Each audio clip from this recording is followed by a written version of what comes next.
Hi అండి, అందరూ బాగున్నారు కదా. బిక్కవోల్లో విఘ్నేశ్వర దర్శనం అయిపోయిన తర్వాత మేము సామర్లకోట శివయ్యని దర్శించుకోవడానికి అయితే వచ్చాము. ఇంకా అక్కడ అయితే జనం మామూలుగా లేరండి. క్యూ లైన్ అయితే గుడి చుట్టూ తిప్పేశారనమాట. కింద 2 సార్లు, పైన 2 సార్లు తిప్పినట్టుగా వచ్చింది. చాలా జనం ఉన్నారు. మేమైతే టికెట్ తీసుకున్నాము. అంటే ఇంకా కొన్ని ఆలయాలు చూడాలి, ఆ రోజు టైం సరిపోదని టికెట్ తీసుకున్నాము.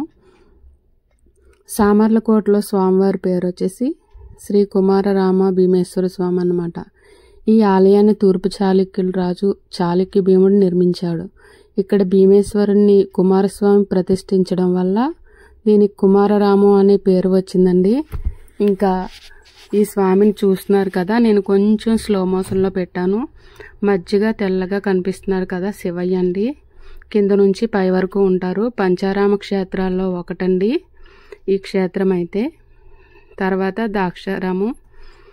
ఇంకా అక్కడ దర్శనం చేసుకుని బయటకు వచ్చిన తర్వాత ఇక్కడ గుడి అంతా ఎలా ఉంటుందనేది చిన్నగా కట్టు ఉంటుందండి. పంచారామ క్షేత్రాల్లో ప్రతి చోట ఉంటుంది కానీ నేను ద్రాక్షారంలోని సామర్లకోటలోని చూశానన్నమాట.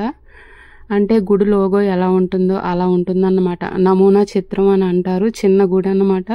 కానీ అందులోనే ఈ పెద్ద గుడిలో ఎలా ఉన్నాయో అవన్నీ కూడా గోడలు గోపురాలతో సహా ఉంటాయి. ఇంకా కార్తీక మాసం మేము వెళ్ళింది ఇవన్నీ సందర్శించింది సోమవారం కావడం వలన చాలా రష్గా ఉంది. క్రౌడ్ అయితే ఎక్కువ ఉందండి.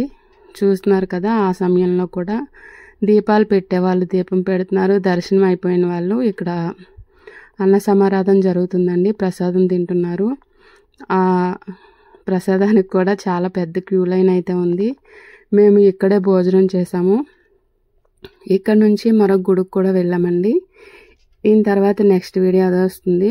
అందుకని మీరు ఛానల్ని ఇంకా సబ్స్క్రైబ్ చేసుకోకపోతే చేసుకోండి. నేను పెట్టే ప్రతి వీడియో పోస్ట్ చేయగానే మీకు వస్తుందన్నమాట.